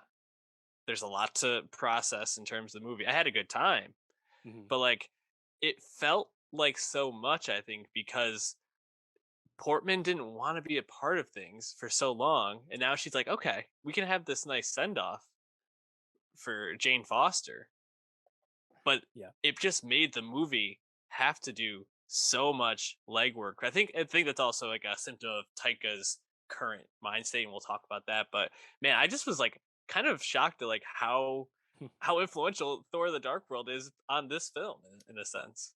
Yeah, I suppose, I mean, like, this is our fourth Thor film, the first MCU solo series to get a fourth film. Uh, and yet, it's really the second Thor film because it's the second under this very intentional, deliberate reboot of the character by Chris Hemsworth and Taika Waititi. So it's kind of interesting in that regard, where it feels like it's in the Ragnarok realm, but we're bringing back a clear relic of the old Thor that we didn't want to do anymore, which was Jane Foster. Mhm. And Natalie Portman, who I love, I've loved forever as a kid, obviously, fan of the prequels here. Natalie Portman is a bit more up and down with Taika's vibe and Taika's style in terms of what he asks of his performers. So there's things to talk about there. But yeah, I mean, and think about it, like I wasn't even expecting Christian Bale to come back to a franchise movie at this stage of his Yeah. career. It's the first time he's done this in like 10 years, you know? But it was a really committed villain performance as Gore Yeah. the God Butcher. Bale definitely delivered on what he was asked to do, that's for sure. Um, yeah, I mean, we'll talk about Bale in a second, but you think about where Thor is at this point, right? And he's kind of become this like bumbling buffoon of a superhero. Oh, and I think that makes sense. Hemsworth famously, I think I can't remember if it was after the Dark World or after Ultron, was like, "I'm Right, drowning this character. Gotta do something different." Taika, right, I think, is a great fit for where Hemsworth wanted to go. Wanted to lean more right. into the comedic Both aspects. I think from that's all great. that side of the world too. So Hemsworth was a natural advocate as an Australian and Taika as a New Zealander. So it all made sense. So I think that like the character has moved in the right direction. I think the thing is like Ragnarok felt very specific as this Mm, movie that was an exploration of grief and family and coming together, but also it's just like we're gonna explore all these things, but around like a party vibe. We're gonna just make this fun. We're gonna let the crowd have all these crowd pleasing moments. Everybody's gonna be cheering. Hulk versus Thor in the right. gladiator ring. Planet Hulk. Great stuff, amazing stuff. This just felt like it was really trying to cover a bunch of different genres of movie. I mean, Right. uh if you could show me a scene from like five different parts of the movie and you would not be able to really pinpoint what the movie is going for, and I think that's probably the biggest criticism. But with that all said, I think there's moments in this that are like so far and beyond what other Marvel properties in general, but like Marvel movies have been able to do. And I think that's the thing that's kind of been like a through line is like in the Doctor Strange movie, right? We have the music note fight scene, or Right. like when they're going across all the worlds and like going through all the universes or whatever it is, dimensions, and they're kind of changing as they go. Yeah. The Like pink that's like, dimensions. yeah, that's the cool stuff. In this one, you get that amazing scene where they go find Gore on that moon. They have Oh that yeah. amazing battle, and we'll talk Black and about white. that more. But it's like you get these glimpses in these movies now of like this like one really amazing idea, and you're like, just commit to like this, like just be this. Yeah. But they're still so strapped to being these Marvel properties that need to feel so familiar to people. It's like I just want them to like take a risk and kind of spice it up a little bit more. Right. Well, and that's the thing too, because when they brought in Taika back in 27, or when the movie came out in 2017, it felt like a risk because it was like the Right. first time in a while that you were getting the director's identity in an MCU movie. Of course, Black Panther with Coogler coming out around that same time. But now you're getting Thor Love and Thunder, and it's an unconnected movie. It does not have any like MCU obligations per se. I mean, we do see the Guardians of the Galaxy in the beginning because that's just where Thor was left with. But for the most part, we pack them up, get them out of there, and we get on our merry way Hmm. as a Thor movie, which it's totally fine. But at the end of the day, Taika Waititi juggles tone. That's his thing. So when you also have a lot of different plot threads and things you're interested in your movie, on top of juggling tone throughout, yeah, I mean things are going to be up and down in terms of their effectiveness. I think that's just kind of par for the course with what he's trying to do with Thor at Hmm. this time. I think that's to be expected. I saw a lot of, I think, hand wringing about the Marvel Cinematic Universe Phase Four's relative aimlessness in a post Thanos world, and like kind of putting that on Thor. Whereas I feel like Thor: Love and Thunder is like totally doing its own thing, and that's supposed to be what we always wanted, right? Hmm. Like that's what that was so good about Moon Knight, right? I didn't even like Moon Knight, but like at least Moon Knight was just doing its thing and being itself, you know. Thor: Love and Thunder was just doing that, right? And like I just didn't understand like those criticisms a lot of people seem to have, where like now Marvel fatigue has set in, and I'm gonna take it all out on Thor and Taika Waititi. It's like I feel like we need to step that back just a little bit and perhaps analyze the way you put it, where it's like, yeah, there's a lot of different threads going on here, and if maybe we strip this down a little bit or notch it down in the humor so that dramatic stakes would land in a more mature way, or at least in a way that makes them feel like they matter more, perhaps then the movie is more effective. But for what it is, which is this big bumbling mess by design, I still had a pretty good time with it. So Oh yeah.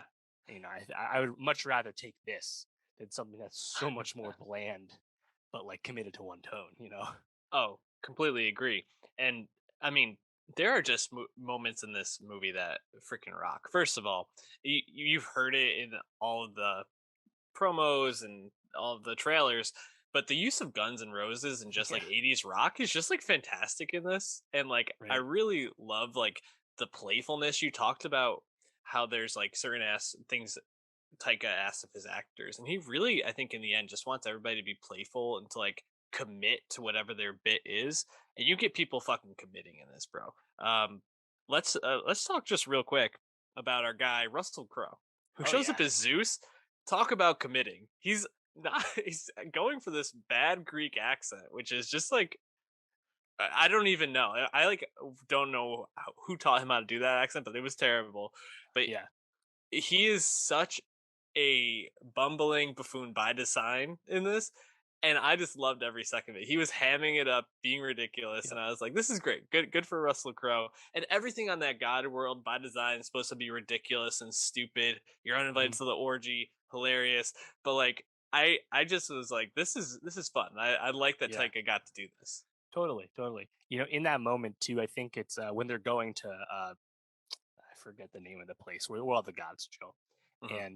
and they're kind of I forget who says it. Maybe Korg says it or something when they're like, "Who we're gonna see," and they name drop Quetzalcoatl. And I watched this movie in Mexico, so all the Mexican people around me were laughing super hard at the name drop of Quetzalcoatl for obvious reasons. That was just a fun thing to be a part of. That's great. Yeah, I loved all that stuff.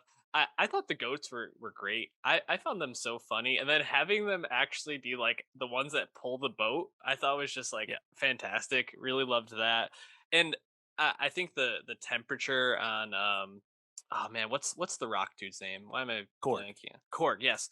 I think the temperature on Korg is like varying for a lot of people, but and certainly he's asked to do a lot of like exposition and like dumping of like past storylines that play into this, which is just kind of Hmm. it's a Marvel problem at this point. We're too far down the line. Like everything is too interconnected to like not have something like that to explain where a lot of these stories pick up. But I think Korg gets a chance to do some really fun stuff and drop his one liners, and I enjoy Korg. It's So Taika's voice work as Korg is always funny, so that yeah, when he expounds upon like stuff, it's just nice to be around. Like remember the end of Ragnarok where they're they're yeah, they're on the ship and he's like, "Oh, you can rebuild. Foundation's still there," and then there's like another explosion. He's like, "Never mind. Foundation's all gone." It's just he's just fun. He's just fun. yeah, He's light. He's a light presence. Um, Speaking of the music, at the end, they just drop Ronnie James Dio's "Rainbow in the Dark." I was like, "Oh I my god, know. another banger!" You had to save it for the credits. I wish that was in the movie. Uh, yeah, I mean, in a sense, they run a lot of stuff back, right? Like in the beginning at New Asgard, we see Matt Damon, Sam Neill, and Luke Hemsworth again as the actors, and I actually love that they brought them back because I laughed just as much the second time, Yep. especially at that second scene, which was apparently nearly cut, where I believe Tessa Thompson advocated to keep it in, where Matt Damon basically is like, "Well, they didn't say no," and they Yeah, just start riffing into their next routine of what had just happened to them when that Gore was had great. attacked the town. Super funny. In the beginning, like I think some of the jokes with I think it was Cord who was making Jane Fonda and Jodie Foster jokes about Yeah, Jane Foster. Super smart, fantastic. super witty, very Taika.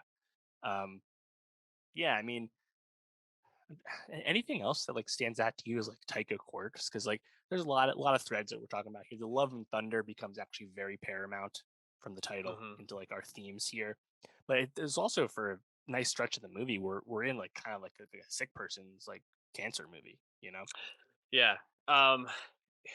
Yeah, I don't know if I can think of any like quirks that come to mind right now. I think just stylistically, some of the stuff like we talked about the fight on the moon, like that feels like a very singular Taika type vision in terms of how and you can listen to some podcasts about how they shot that scene, but they used this like special lighting system that was like shooting light from all these different directions Mm. on the people and like swinging the camera upside down and stuff. Really, really cool.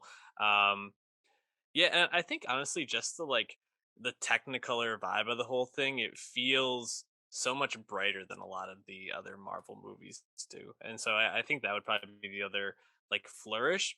Um, I want to talk about like the two other performances that really stand out to me in this, and that's Portman, which I think Portman coming back and being like, we're gonna give Jane this like send off. I guess we needed it, but like I don't ever mind having more Natalie Portman in my life, and I thought she was pretty Mm. good. Um, especially because she is kind of playing this dual role where she's superhero and dying sick person. Um, Yeah. I think she plays both roles really well, and it was just fun to get to see her be a badass. And I thought all the stuff between her and Thor when they first like get back together and she's all powerful with Mjolnir and Yeah. and the the axe. I think that's all really like well done. I enjoyed all that. Totally. What do you think of her performance? Yeah, I think sometimes she struggled a bit with like Taika's humor, just not really her strength as a performer. The But catchphrase, yeah. yeah, right, that kind of stuff. But yeah, it was just nice to be with her again. And I think the fact that they made her sick and they had her die at the end actually added a lot more like narrative propulsion than I expected beyond them. Oh, we'll just bring back Thor and do the Mighty Thor storyline because we don't know what else to do. So I was a bit impressed with what she was able to do as a result. Now we didn't get as much Valkyrie as I would have liked. I think Tessa Thompson is awesome in this role. She definitely Yeah. gets Taika's vibe for sure, but she only gets to do so much. She's basically absent for the second half of the film. But we do get it. It was it's fun. I think she's great. I love when they're in the god's place, whatever it is, and she like goes up to Zeus's like I don't know goddesses around him and like kisses one of them on the hand. It's very like Robin Hood esque or like James Bond esque, and I thought that was just a classic Tessa Thompson type moment. Um, I also really liked how they kind of just already had them be friends. We didn't have to see Yeah, Valkyrie and Jane like form this friendship. It's like, oh yeah, they just are like cool chicks who get along with each other. And like we didn't need to over explain this. I thought that was a nice choice. Apparently there's like a 4.5 hour cut of this movie, which yes. that's a lot, but The Grand Master Jeff Goldblum was apparently back. Peter Dinklage's character from Infinity War was apparently back. I think the implication was Gore was going to kill them as well. I'm not exactly sure, but yeah, drop I the think YTD cut. yeah, actually, Taika had some funny comments about how director's cut sucks, and there's no way you'll ever see my director's cut. Was the point? I like that. That was funny. Yeah. Um, yeah, I mean, we should talk about Gore though. I mean, Yeah. um, awesome way to start the film where they just immediately introduce you to our villain, clear motivations, clear origin story, get in, get out. You know who this guy is. Is he still kind of unexplained with his powers? Just kind of this necro sword stuff. Yeah, I didn't quite know exactly how strong he was, but I got what his vibe was. I got his thing. And honestly, I really didn't see coming with how it ends with his daughter uh, staying alive, and then Thor taking her under his wing moving forward, played by Hemsworth's real life daughter as well.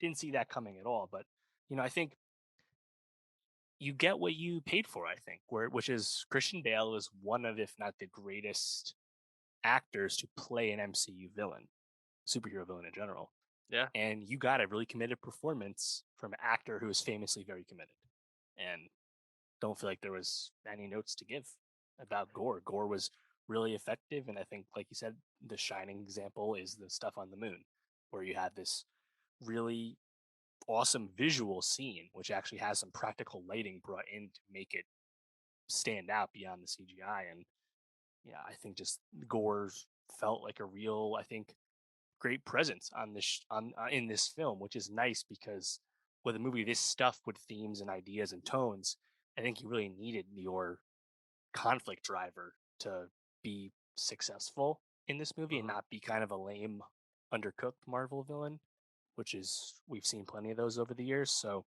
yeah, I think overall the Gore stuff lived up to the hype. I think Bale is fantastic. I think you actually brought up a great question, which is like, who are the best actors of all time to play a villain in one of these movies? And I mean, it's obviously Brando as Lex Luthor, like Heath Ledger as the Right. Joker, and then I guess Bale might be up there. I'm trying to think if Yeah. there's another. I was thinking with the MCU, the best others are probably Kate Blanchett as Hela and Yeah, Jeff Bridges as Obadiah Stane. I guess I yeah, think those are probably the best ones. And probably. yeah, I mean, obviously everyone loves Josh Brolin, but I'd probably put him a peg below those as a Yeah, performer. Michael So B. yeah. up Oh, there, and but Gene Hackman as Luthor. oh, that's right. I forgot that he Yeah, played him as well. yeah, But circling back, yeah, I think Gore, just in general, the makeup on him is done so well. You know, just kind of being this like intimidating figure on the edge of a battlefield who's able to like come up through shadows, just like very cool. I don't really understand why he gives up that strategy though. Like, seemed pretty unbeatable. Like he could just pop up wherever he wanted to. Should have probably kept doing that. Also, classic villain stuff where like you could just kill the person, but you have to like talk and like make it dramatic, and then they get out. But regardless, I think Bale really shines, like you said, like on the moon, but also that scene where he's like talking to the kids and he like pulls out the yes, snake. And like that, you know, you mentioned like the Waititi like flourish. That's a very like Taika type scene, right? Where like he takes this guy who thinks he's like cool. It's almost like a Curb Your Enthusiasm type thing where he thinks he's like cool or like can fit in, but like it's just being like so like out of place or like awkward. And like I thought Bale was like really incredible in those scenes, and that opening scene as well was great. I loved everything about Gore. I wish we were going to get more, but not surprised Christian Bale wanted to get in and out of the MCU.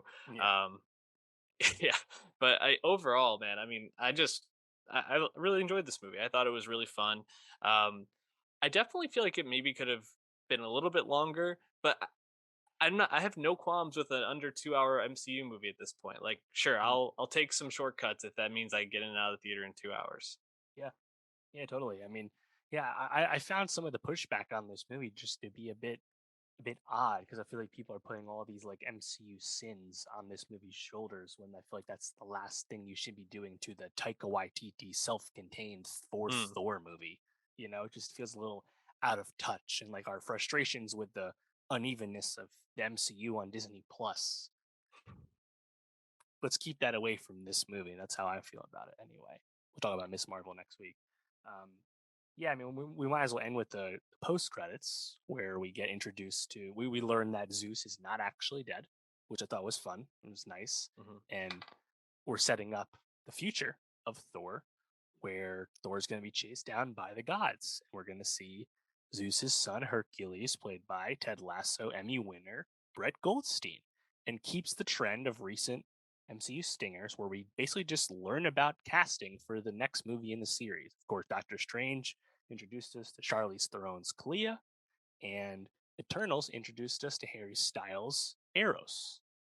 So, and Black Widow actually was supposed to introduce us to Julia Louis Dreyfus's Valentina, but due to release schedules, Falcon actually came out first and jumped that up. But basically, it's a new strategy, right? Where like the stingers are introducing us to casting for the next movie in the series, and the connectiveness of like the MCU itself is not there anymore. Remember when we got introduced to like Thanos saying, "I'll do it myself," grabbing the gauntlet, or we saw uh, Wanda and Pietro for the first time directly leading into Ultron. You know, like the Hmm. Stingers have kind of moved into a new stage and a new purpose, which is definitely a choice on Marvel's part.